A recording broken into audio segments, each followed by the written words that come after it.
Good afternoon, everyone. Thank you for joining us for today's panel discussion on succession planning.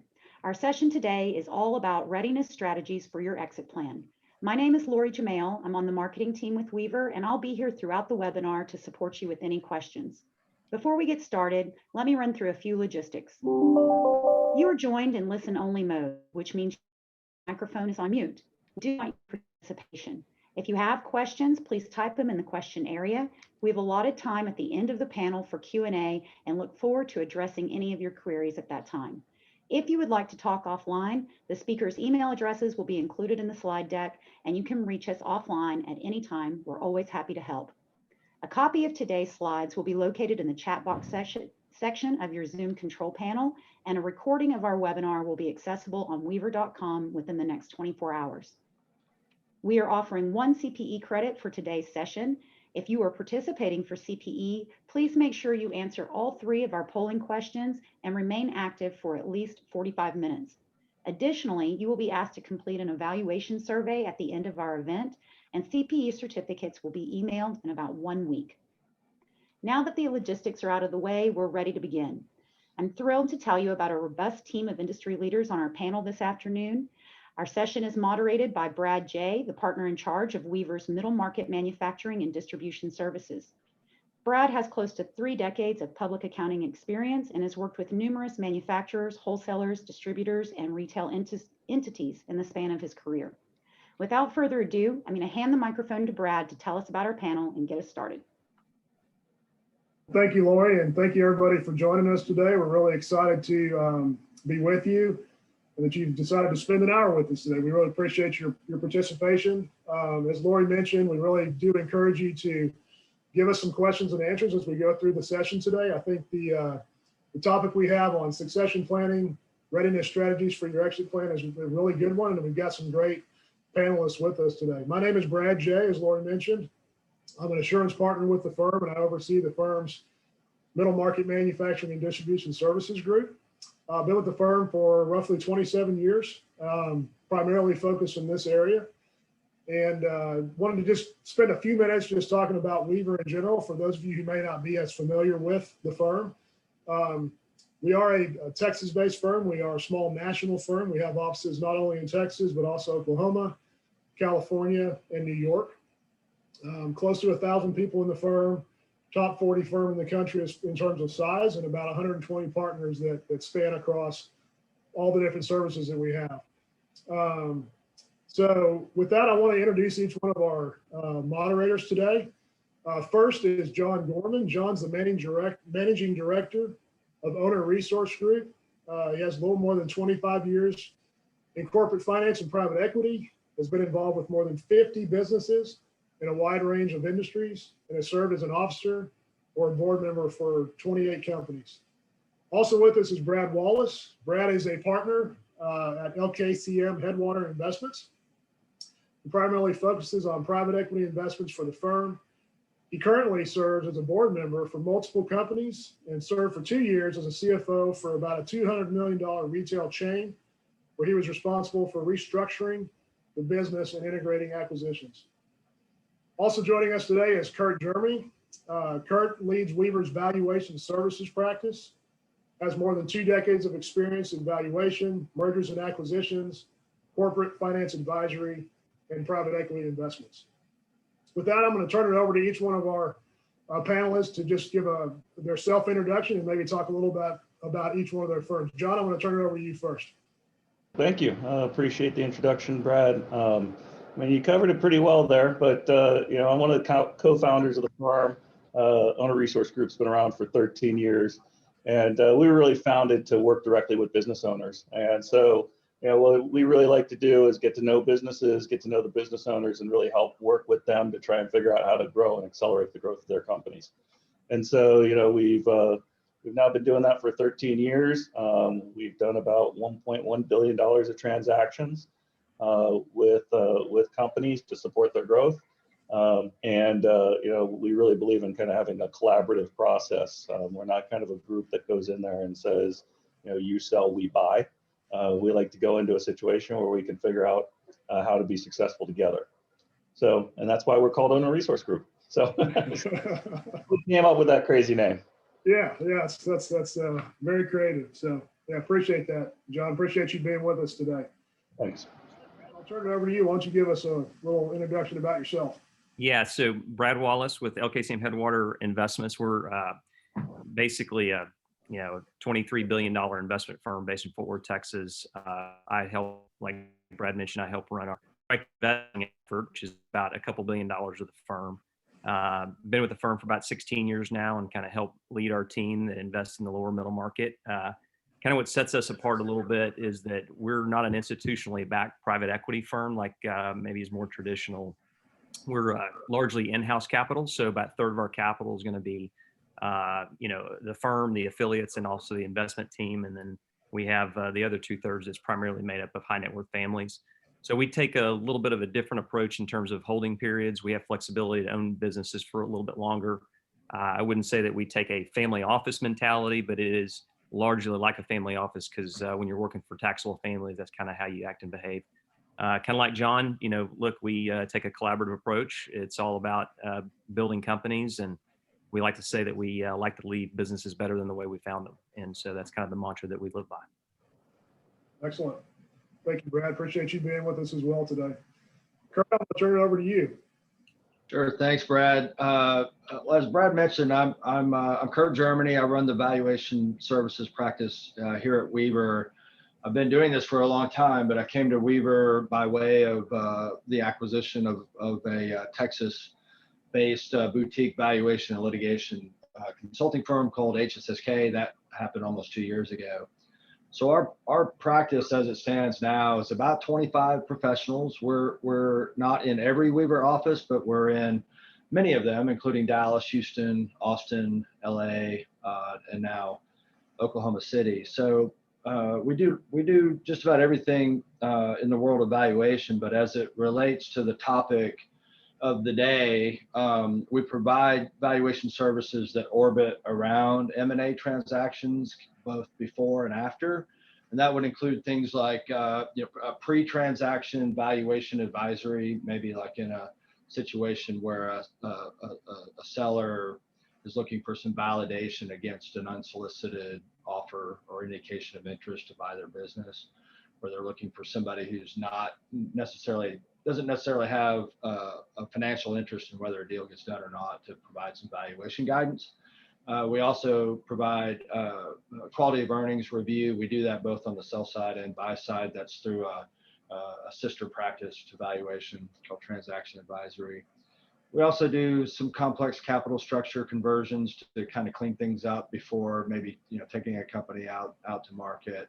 And then afterwards, we do purchase price allocation, all the sort of financial reporting elements, and any kind of equity-based compensation type thing. So I kind of view us as the support band that chases guys like John and Brad Wallace around, and sellers like a lot of you who are on this panel, and provide services to help you get deals done. So anyway, I'm honored to be on this panel today. We definitely appreciate our role in support of active buyers and sellers of businesses, and we love helping get deals done. Excellent. Thank you, Kurt. Appreciate that. Thanks for joining us today on the call. So why don't we jump into it? The first thing, kind of the topic we wanted to kind of talk about was really some common readiness issues. Obviously there's some strategic considerations for businesses to really keep in mind when preparing their exit strategy and really just getting ready for a transaction. Before we get into that, we have to do some polling questions as we go through this to kind of prove that you can get credit for your CPE and stuff like that. So we're going to launch our first polling question, and then we'll get into some questions after that with the panelists. All right, thank you, Brad. So our first polling question: what aspects of your exit strategy do you think might be most challenging? A, having proper financial reporting and documented SOPs ready for buyers. B, vetting potential buyers. Or C, accurately forecasting the potential cost. And if for some reason your pop-up window did not open to answer the polling question, you can respond directly to me in your chat box, and I will take that for your CPE credit. I'm going to leave the window up just a second more, let everybody lock in their answers.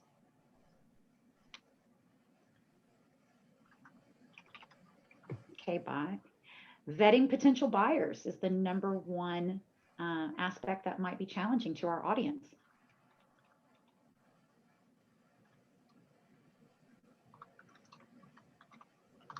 Okay, thank you, Lori. Appreciate that. Appreciate everybody's responses there. We'll definitely cover some of that as we go through our discussion today. So, in relation to the common readiness issues, first question, John, I'll let you start off on this one. Kind of early in the process, when someone's trying to think about this, what are some of the key items that you as an investor would be looking at when evaluating a potential transaction? I mean, any investor is going to care about the financial information and having good quality financial information. It doesn't matter if it's a strategic buyer, a private equity buyer, whoever it is, making sure that you have accurate books and records that somebody can look at, kind of tell people like, just be prepared, because if there's noise in your numbers, somebody will end up finding it. I mean, it's just kind of what happens, but that's just kind of, part of the basics. You really want to make sure you have all your contracts and things like that in order, because diligence is always kind of a messy process. And if you're not organized, it's going to make it a longer process. And the longer a process goes, the more times they fail, because, it just adds a lot of stress when something gets strung out. And, if you want to really drive value, make sure that you got a good plan for growth, because at the end of the day, growth gets you higher valuations. And, if your company's been pretty steady year after year after year, you're not going to get a growth multiple against that business. But if you can lay out for somebody how you're going to accelerate the growth of your business and where you can take it, you'll get more valuation put on the table. So those would be some of the ones. There's a million of them, but those would be the ones that come right off the top of my head. Okay, great. No, appreciate that. Brad, what about your perspective? Well, yeah, I agree with John. I mean, he's spot on. I mean, at the end of the day, it's kind of like selling anything. If you're selling your house, you're going to get it prepared. I think one of the things to think about is there is two elements of it from a buyer's perspective. What they think about, it's what does the business look like today, and it's everything that John just said. Get the business ready, have good financial information that you're presenting, and then where's the business going? So nobody really buys a business for what it is today. They buy it for what it's going to be. So whether that be kind of fully doing research and maybe have outside providers get a better understanding of the market, the total addressable market that the business operates in, or the specific growth initiatives that the company specifically has. It's better to know that story and to be able to tell that story before the buyers start coming in and before you have to start thinking about what the buyer universe looks like and who you do select.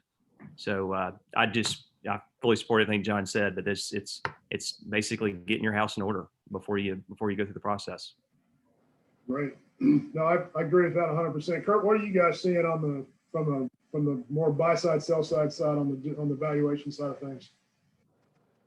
I think so. What we're seeing in this last year is to me similar in many ways to what we saw during the last widespread major market disruption like 2008, 9, 10, where let's say the story behind the numbers that impacts valuation is more complicated to understand, and it's sometimes harder to convey or communicate than it was before. So in February of 2020, before the world kind of tried to stop spinning on its axis, the story was easier to tell, right? It was after a nice long prolonged run of stability. The story was kind of like, hey, next year is going to look a lot like last year, and we're going to have some growth, and here are a few challenges we're dealing with. But I won't call it sleepwalking by any means, because I think we all kind of long for some of that stability again. But anyway, I think these days it's really imperative to be able to demonstrate a deep understanding as a seller of a business of how that business was impacted, both positively and negatively, to avoid leaving money on the table. And I think most importantly, if there are any permanent impacts to the business, and positively or negatively, we want to make sure we know how to reconcile that to what it was like pre-COVID performance, versus what's coming. Right. Yeah, that's great. So maybe Brad, going back to you on this, just kind of a follow-up here, in relation to some of these things, what are some things that you guys consider to maybe be a a non-starter when evaluating a business? Well, look, I mean, every investment firm or private equity firm pretty much has an investment mandate, right? They like to stay in their fairway of knowledge, and everybody's different in that regard. I would say one common thing. Look, a lot of times I'm not a believer that nothing is a non-starter. It just means that you're not going to get as good a value on your business. Everything's a trade something, but as it relates to some important elements that I think a lot of investment firms look at is equal alignment post-close. So if we're looking at an opportunity and a seller who may own 100% of the business says, I'm selling, I'm out, I'm leaving day one, and I want to sell 100% of the company. I'm not saying that's a red flag for us, but it's just not a transaction that we'd want to get involved with. We want to have equal alignment with the sellers where they're rolling a portion of their capital back in as either equity alongside us. Sometimes that can come in the form of seller debt. That's a way of kind of voting in favor of the business. And a lot of times it's their involvement. So if you think about evaluating a business, it's not evaluating the business, but it's evaluating the people. So the leadership has absolutely the intellectual capital that you're buying. And so making sure that you maintain the intellectual capital that got the business to where it is and where it's going is important. So always, and look, if you want to sell 100% of your business, I just don't think that you could expect to get top dollar in today's environment. Buyers want to see equal alignment with the sellers. Right. John, what about your perspective on that? I mean, I totally agree with Brad that, alignment's such a big thing. A deal killer for us is a conflict of interest. And, unfortunately, we had it occur at one point with a transaction we did a long time ago at this point where we did a transaction and the business owner had a sister company, I would call it, not the same exact business, but, ended up, we did a transaction where we ended up owning 70% of one company and he retained 100% ownership of this other company, which unfortunately got in trouble.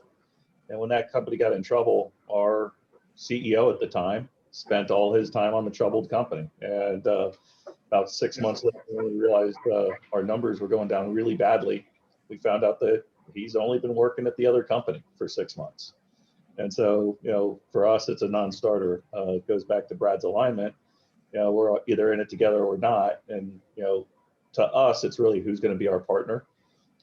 We've done transactions where there's an owner who sells 100%, but they're not going to be our partner at that point. In that situation, our partner is going to be the executive team. And, we're going to want to see that they have a lot of skin in the game. So, just driving that alignment is very key. Right. Yeah. No, I agree 100%. I think that's obviously key. And we see that a lot with our clients and transactions that they go through is that kind of situation where typically in almost every situation, you do see some, the old ownership group does retain a percentage in the new business because they're the ones that understand the business better than anybody. And so having them still involved going forward just helps everybody involved. John, let's stay with you on this. What are some things that the sellers, as they're looking to get into this process to kind of help streamline the process in terms of the requests that are going to come in and just getting ready to initialize the sale of their business? Yeah. So, I mean, one thing I'd recommend any seller do is do their own quality of earnings before they try and sell their business. Mm-hmm. If you can make it through a quality of earnings, you're probably pretty well organized from a financial statement perspective as well, which just helps prepare you. So, we do it on every company we buy and every company that we're selling, we do a quality of earnings before we sell the company. I also would recommend you have a very good transactional attorney that helps you get prepared, who's done several transactions in the past. It's you're not going to save money hiring a cheap attorney if you're going to do a transaction. It'll end up costing you ultimately. So it's better to get somebody who's been there, done that, and can help you work through even a checklist before you end up trying to sell your business. So everything's organized and makes the process move along more quickly. Brad, anything to add on that? Yeah, just reinforce the fact that, having service providers that streamline the process of providing information in a timely and accurate way is super important. mean, I think I know probably a question that's kind of brewing in folks' head right now is like, what about an investment banker?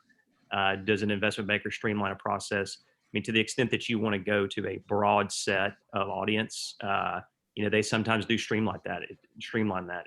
It's going to, obviously there's another fee attached to that, but to the extent it's a business that you want to run a more narrow process, I think if you got 5 buyers out there that you're talking to that good buyers for the business, a good attorney can manage that process just as good as a investment banker can. So I hope there's no investment bankers on this call, because they're probably going to shoot me for saying that, but it is something that sellers wrestle with quite a bit. Yeah, oh, yeah, it's a good perspective. I'll actually say, to Brad's point on that, I mean, investment bankers serve a purpose and they do a good job, but it also depends on what you're trying to accomplish. Like, we work, and I think Brad's similar to us, which is like, we really want to get to know the company. We want to get to know the people. We want to try and figure out how to drive that alignment and be successful together. I tell people, if they're going to go through a banking process, go through it and sell your company and take the best price. Don't worry about your partner necessarily, because it's hard to get to know somebody in 12 weeks of dating.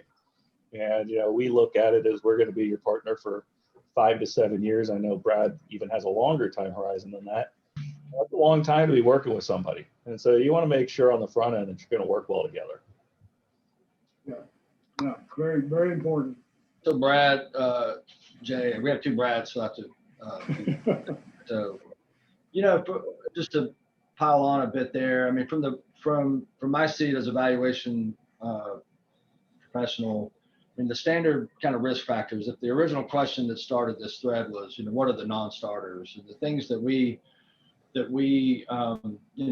always ask or explore with our clients as we're starting a valuation engagement, or kind of the usual suspects around lack of depth of management. Even if the owner is not involved in multiple businesses, they might be one person working 70 hours a week, really doing the role of CEO, COO, CFO, chief marketing, all of that. So lack of that depth of management, or even some idea of a succession plan, of how to remedy that, or how to bridge that gap. And then customer concentration is a big one for lower middle market, where if we're talking about businesses that are 100 million in revenue, let's just talk about revenue, even though I don't like to frame it that way as a valuation person, but it's helpful. So 100 million or 50 million and south, customer concentration is a pretty common issue. And then, poor reporting and controls. That, Brad, you made that point. It's rare that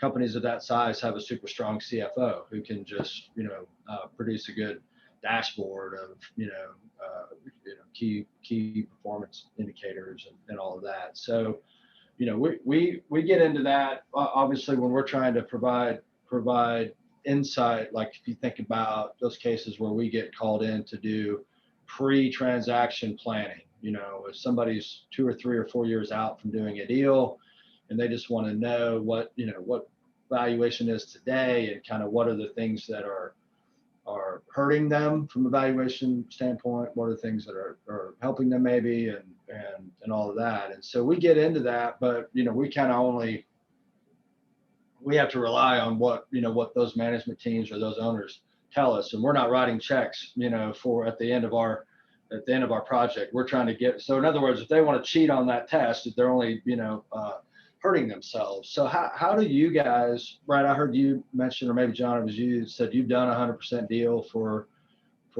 companies where the owner didn't want to stick around and help it transition. So how do you really get past that, or have you been able to get past that? Or can you share an example of a case where you fell in love with a company because of its product or where it was, but it had 1 or 2 of these red flags going?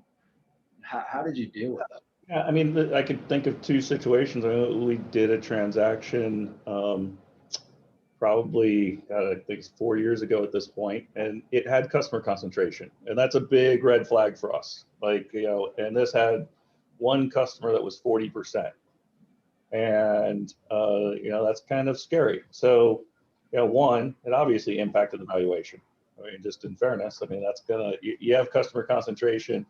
Even if the buyer can get over it, it'll impact valuation. you know, in order to mitigate our risk and, you know, kind of bridge the gap on valuation, we actually put an earnout in place just to make sure we didn't take 100% of that risk on that customer. But then we knew we had to grow the business very aggressively and do add-on acquisitions. And so, you know, we made a pretty big investment in sales and marketing, ended up doing 2 add-on acquisitions, and now that customer is 6% of the business. And so, you know, we kind of had to go ahead and protect ourselves wide open, but then, you know, with a plan to mitigate it. So, you know, you can get through that. The company with 100%, I mean, really, we backed the management team. And, you know, it was a sharp management team. It was a young management team. You know, they were willing to put a lot of skin in the game. I mean, you know, they all took out mortgages on their home to invest alongside of us. Wow. And so, you know, we were feeling pretty good about, you know, their commitment. Yeah. That's great. Why don't we move into the next kind of topic here, really more on valuation considerations. Obviously, anyone selling a business knows that having accurate business valuation is critical, especially some of the things we've been talking through here. It's extremely important to know exactly where we are in terms of that valuation. It's going to drive the ultimate price that a buyer is willing to pay. But before we dive into that, we do need to go into one more polling question here. So Lori, you want to go ahead and launch that for us? Great, thank you, Brad. So our next polling question, have you completed a business valuation? And if so, how long has it been? A, yes, we've completed a valuation within the past year. B, yes, our valuation is dated. C, no, but we are looking to have a valuation done in 2021. Or D, no, we've never had a valuation done on our business.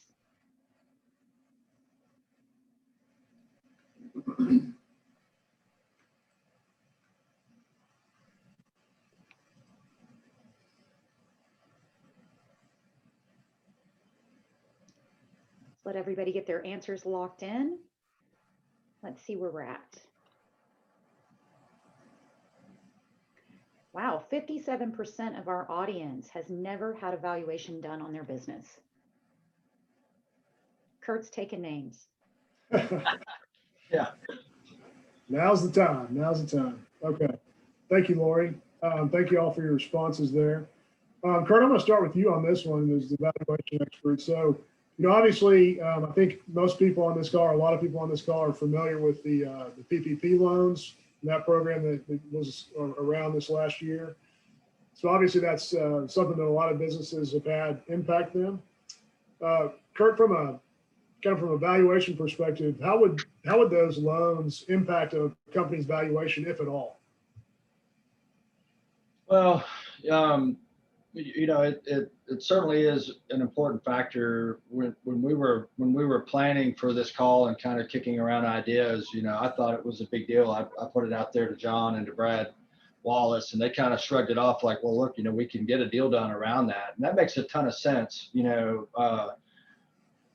for us, it feels like it's a major issue that we have to deal with in every valuation. But the reality is it just distorts working capital. That's all. You know, you just don't know if you've got a situation where you've got, you know, excess cash, or if you don't know whether, you know, if you don't have clarity yet on whether that PPP loan has been forgiven, whether you've got that liability or not. And, you know, that, so from a valuation standpoint where we can't just set those things aside and wait and see what happens, that's why that's more of an issue for me than it is probably for John or for Brad Wallace, because you guys just, you know, escrow the funds and carve out the liability and just wait and kind of see what happens, right? So that's I'm not really evading the question, Brad. I mean, it is, if we're doing a you know, snapshot valuation, you know, right now, let's say for like trust and estate, you know, planning purposes, where you've got to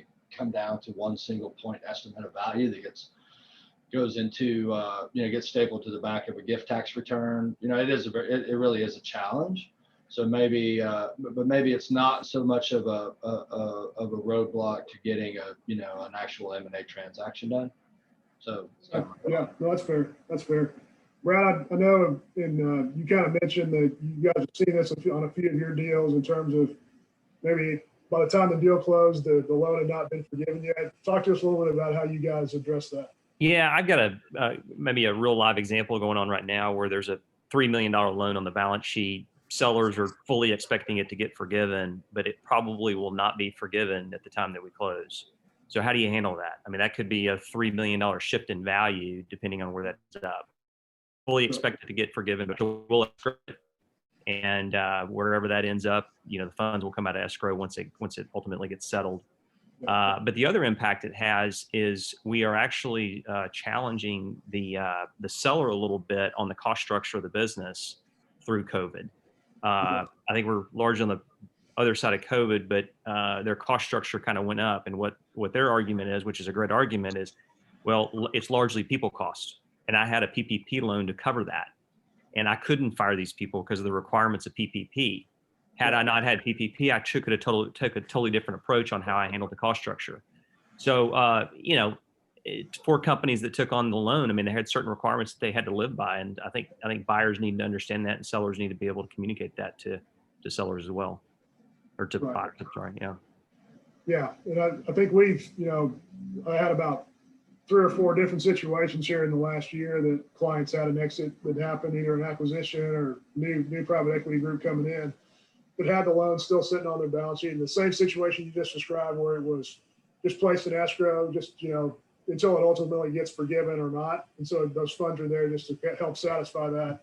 Goes to the seller if everything gets forgiven fully. If not, then they've got some reserves there to kind of help.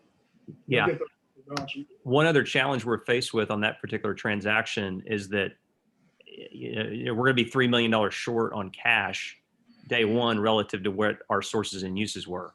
So from this timing issue has created a need to either fund more debt or put in more equity for this gap period until it gets resolved as well. So anyway. So that's that working capital distortion, right, that I was talking about. Exactly. Yeah. Yeah. But if you just scrape all that off and you've got a cashless business going in, right, it's maybe a little easier to work around, but it's still an issue. I think a cash-free, debt-free transaction makes this a lot easier. Yeah, for sure.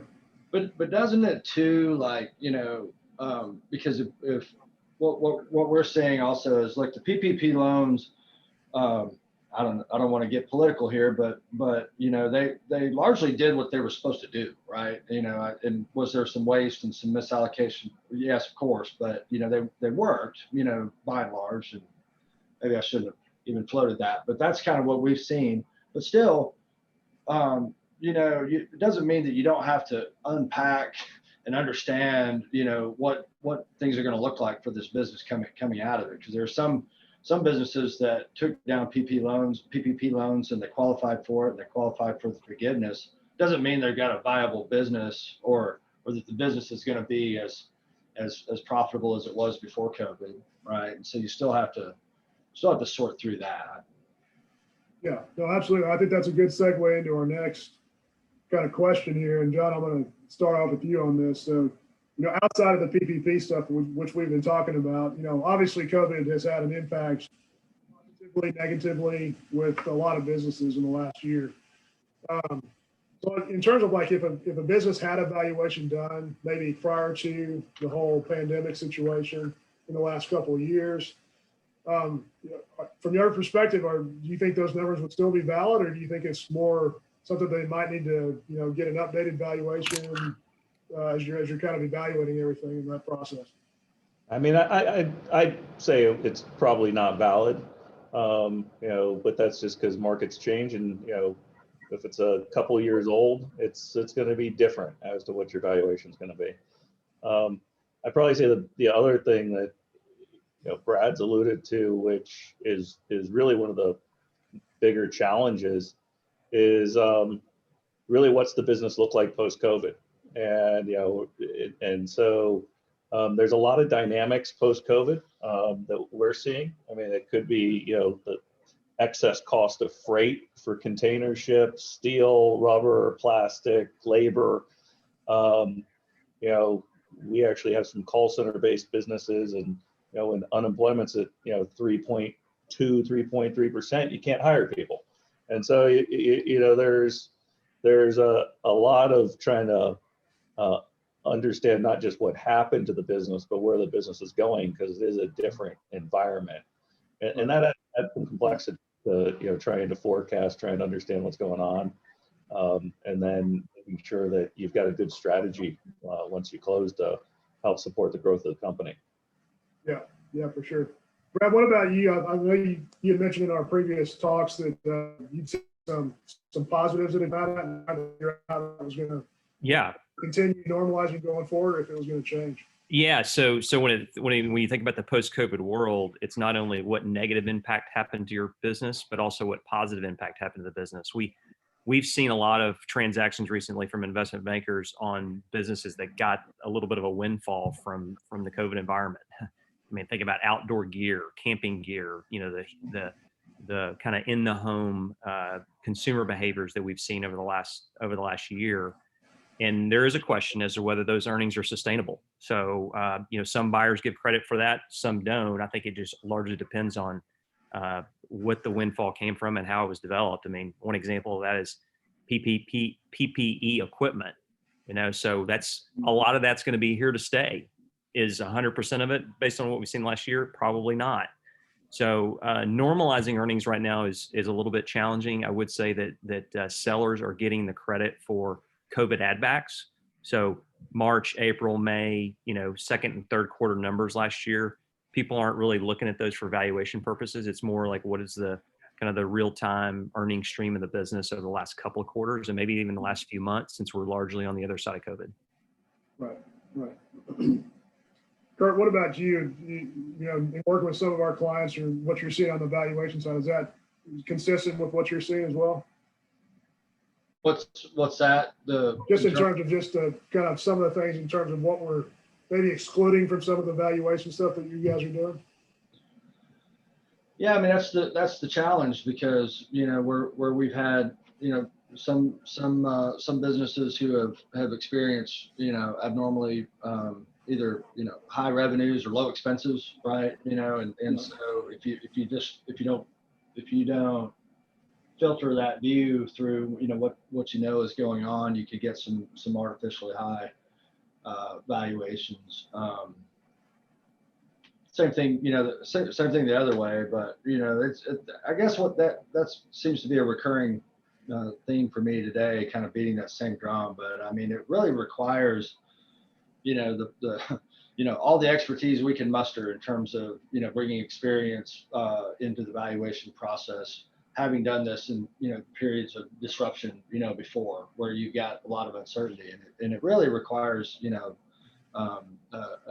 lot of drilling into the forecast and how that's constructed, which is a process that a lot of times we would just get a forecast from our clients. We would kind of test it against overall growth and kind of what the industry was pointing to. Well, that's not good enough anymore. If you really want to get a good, reliable valuation that's going to help you make decisions, major decisions about exiting a business that is in most cases your single largest asset that you own, you really got to take the time to get under the hood and go through all that and answer those tough questions about what do we think this business is going to look like, what's the expense structure going to look like going forward.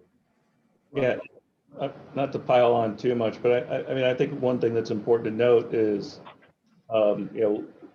we can figure out how to normalize for that. We can't figure it out with perfection, but we completed 3 transactions post-COVID where we were able to, knew the company well enough, did enough diligence, et cetera, that we felt confident that we could get to a transaction that successfully did it.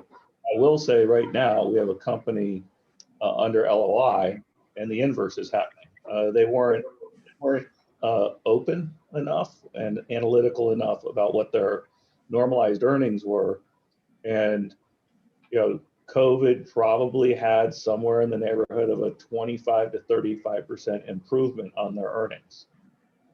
And it's hard to put a, pin in it exactly, but they were pushing for a fast sale, hey, look at how great our growth is. And you dig into it and you're like, okay, well, this isn't exactly how you explained it to us. And so you know, I'd recommend people, if you're planning to go sell your company, you know, take a real look, you know, and be honest about what you got, because any sophisticated purchaser is going to uncover any noise like that. Sure. Yeah, it's a good point.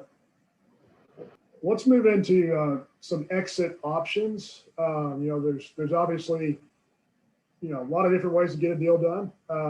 But obviously with the challenges that I think a lot of companies faced over the last year, look at some of those options. So John, from your perspective, or maybe let me start with Brad. What are the top exit options that you're seeing in the market right now? So, I mean, there's several. I mean, there's, you know, you can sell to a strategic, sell to a, you know, a private equity firm. You can sell minority stake in your business. You can sell into an ESOP, sell into a SPAC, which is becoming popular. I think the first question you got to ask yourself as a seller is, what do you want life to look like on the other side? What is the purpose? Is it liquidity? That's probably going to drive a lot of the decision, but not only, but I would provide equal weighting to what you want your role to be on the other side and what your partner is going to look like. So a misnomer is people come into a lot of conversations that we have and say, I want to sell, but I don't want to give up control. I don't want to sell more than 50% of my business. I have seen the worst partnerships with minority investors that come into transactions. They can be just as disruptive, if not more disruptive, than a bad control partner. So look, we're in a world right now where sellers have a lot of options, and I would encourage folks to look at, you know, what they want life to look like, but most importantly, as John kind of alluded to at the beginning of the call, who do you want to hang out with? Who do you want to be as partners side by side to try to grow the business and take it to the next level? When you think about selling 70% of your business, I think it's important to think about, you know, who can you grow your 30% the best with? Provide as equal weighting on that as you do how much cash I'm going to be getting at close. So that's what I would. Which is a great point. I mean, actually, you know, it's not uncommon for someone to make more money on their second exit with us than they did on the, because, you know, they'll maintain a big stake. You know, that's a great alignment of interests. We make a big investment in the company to help support and accelerate the growth of the business. And, you know, you end up getting two things that typically happen, which is your EBITDA grew, but your EBITDA multiple also grew because of scale. Mm-hmm. And so, you know, we've successfully had that happen on about, actually every exit we've had, but one. Our partner ended up making more on the second sale than the first. Yeah. But I think Brad's exactly right, which is, it's what do you want to do? I mean, you know, right. If you want to cash out and go sit on the beach, you know what your answer is. If you want to, you know, make sure that you maintain your culture and take care of your people, you know, it's going to be a different type of group. You know, if you, it's just, a lot of it is personality and fit. And I always think like people should spend the time to think about what they want and what kind of personality fits well with them and their goals. Yeah. Yeah. You know, John, one other thing too, probably, and I'd love to hear your thoughts on it, but, you know, what I've seen at times is part of the reason why that second bite of the apple can be as big or as big as the first one is because, you know, if you're a business owner and you find the right partner and you sell and you're still working because you still have, you know, an interest, but now you're able to focus on all the things you like to do and you're good at doing. Because I think that's one of the, you know, most common denominators of all of our clients who are in that lower middle market is, you know, they're doing everything. You know, they're just having to handle everything, right? And you can't be good at, you know, managing your company's, you know, HR function and, you know, marketing and you know, IT structure and, you know, all of those things. And so, you know, if you can get that entrepreneur who was able to build that business, you know, that far, and then couple with the right partner, and then let them go back in time almost and focus on the things that help them grow that business to that point in the first place. That's a great recipe for success. Yeah, I also think, you know, at the end of the day, this is typically 100% of, you know, this is somebody's net worth, right? Their company. And especially as people start to get older, they don't want to take the risk on that asset, right? This is my legacy. This is my capital. It's the biggest asset by far in my life. I got one shot at it, right? I'm not going to do it again when I'm 65, 67 years old. And so we see that there becomes a little bit of risk aversion. And you know what? We're in the business of risk. And so we're allowed to kind of unshackle a business a little bit. And that doesn't mean it was shackled per se. It just means we're going to take a much more aggressive approach than most individuals would. Hey, Brad, Jay, one thing I wanted to mention, you asked about exit strategies and exit alternatives. And, I'm not an investment banker, and I'm not a private equity professional like John or Brad. But, the one thing I have seen that's worth pointing out is don't underestimate, where you might fit into a structure. If you're an owner of a business and you think you might be too small for a private equity firm, I would revisit that assumption, and especially if the audience here is primarily Texas based or in this part of the country, because we're seeing more either add-on acquisitions for PE firms or more of a focus on the lower end of the lower middle market, right? So it doesn't you don't have to be $100 million revenue business to be a good, private equity candidate. The same thing goes for strategic, potential strategic buyers as well. Right.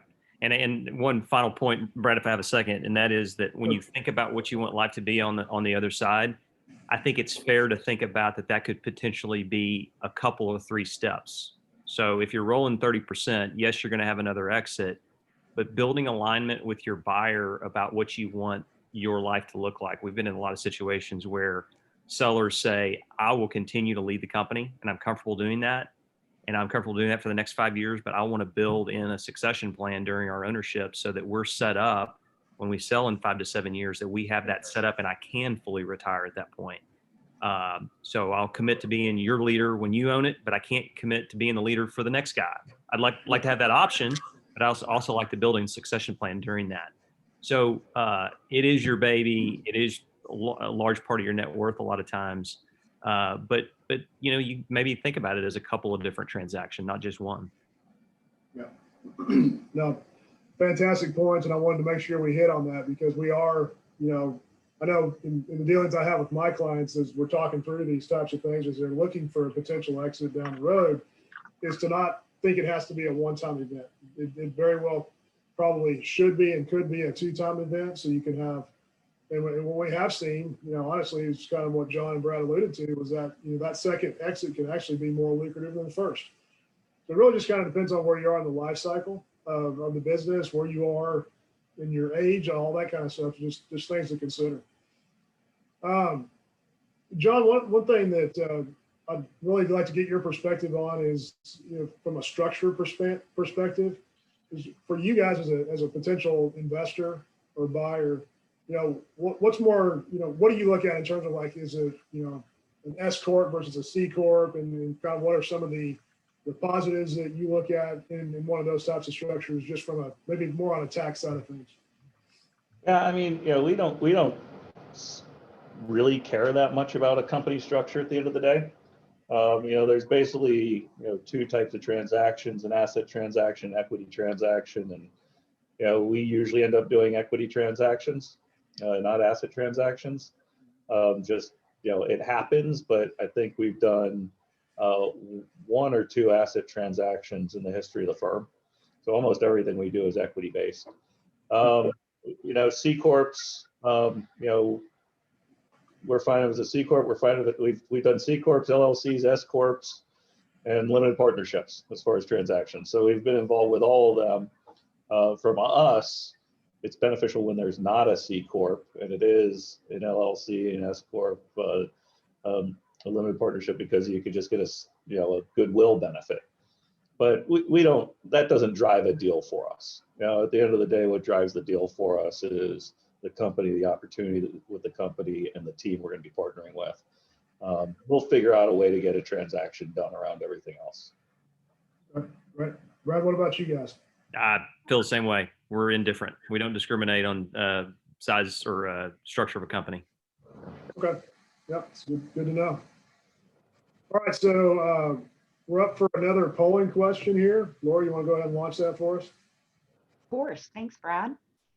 So our final polling question, would you like to schedule a consultation with any one of our advisors on the panel today?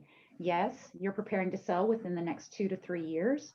Yes, I'm considering a sell, but I don't have a timeline. Or no, not at this time, but please keep me informed for future events.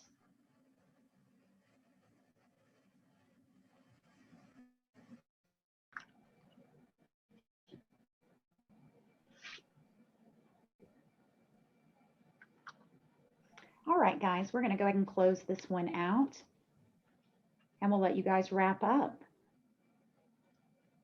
Okay, very good. Thank you, Lori. So, one of the things that I think would be really, interesting for everybody on the call to hear is really maybe some war stories that you guys have experienced over the years. Maybe, Brad, talk about maybe a situation where you had to overcome maybe some obstacles and kind of how you got through that process. Well, I wouldn't say that I have a specific one that I would talk about. But I would say that there is a common theme with all of them, and they all have obstacles. So John made a comment earlier, that the most expensive thing you can do is hire a cheap attorney. I do advise that you do that, but I also advise that you don't let attorneys necessarily drive the decisions, because they do their job, and that is they set up arrangements to make sure sellers absolutely know all the potential pitfalls that could exist. But I think it's up to the seller to do the diligence on the buyer to make sure that they are the type of people that they want to do business with. Don't ever be afraid to ask for references from other CEOs and CFOs that a private equity firm has worked with, as an example. Do your diligence on, do your own diligence on the buyer. But I can remember a working capital debate I got in on one of our more successful investments. That was a couple $1 million working capital debate that was like 3 days before closing, that I thought we weren't even going to close because it got so ugly. Well, I mean, it became forgotten by the time that we were 1 year in the investment, and we were achieving all of our goals, and we ended up making over 8 times our money, and the seller made 2.5 times more on the 30% roll than he made on the 70% that he sold. So it was a great example, like John had earlier. So don't sweat the small stuff. The things that you get hung up on are the things that are least likely to happen. One other quick story, and that is that it's important, I think, to make sure that you fully disclose everything to a buyer. Buyers are smart. They're going to find out at some point. We did have one example where we found out, but we found out too late, that the largest customer of one of the businesses that we bought had actually already notified the company that they were going away, represented a pretty significant, call it 25% of the EBITDA. And we didn't find out about it until after we closed, and we were in the first board meeting. So as you can imagine, the relationship with the management team was extremely tenuous. The management team was kind of pressured into not disclosing it to us by their previous owner. Things get ugly if you don't disclose. I would highly recommend that everything come out in the beginning. People are going to find out at some point. Right. Yeah. John, what about you guys? Yeah, no, I agree with Brad. He made a great point on the attorney, which is you really want a transactional attorney who gets things closed. Plenty of attorneys can get involved in a process and prevent a close. And so, it does happen that way as well, because, my typical view is business people who want to work together figure out a way to get it done.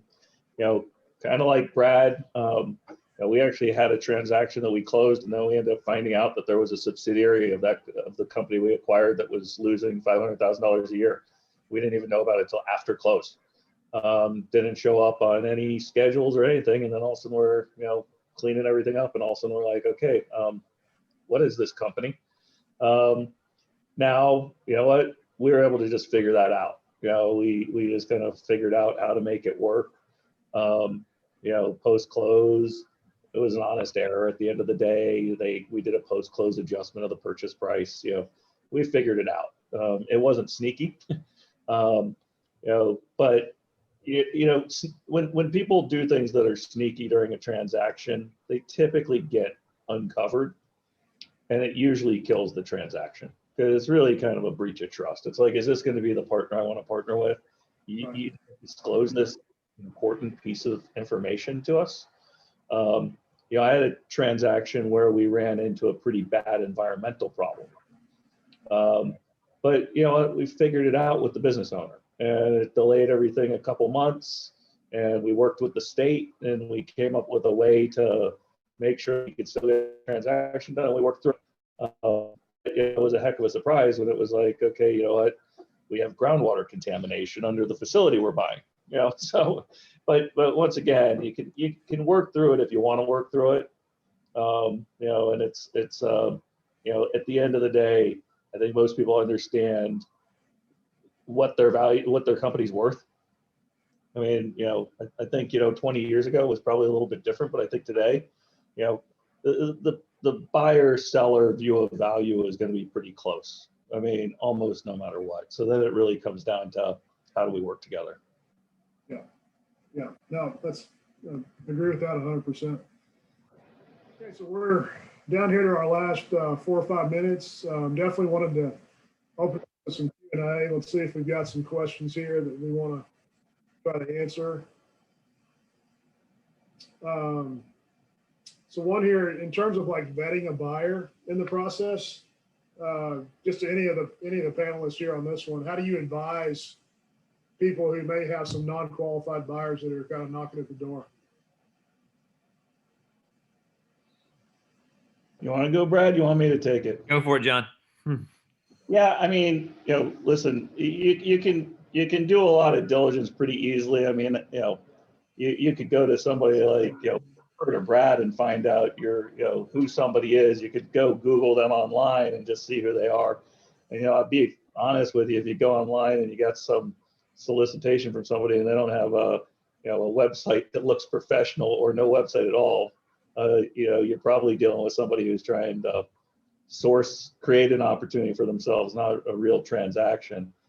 I think at the end of the day, the most important thing is spend time with whoever you want to do a transaction with. I don't care if it's a private equity firm, a strategic, the more time you can spend together, learn what they are, meet multiple people at their company, not just one, make sure there's a common thread amongst them when you talk to them. Is there a common vision in their company?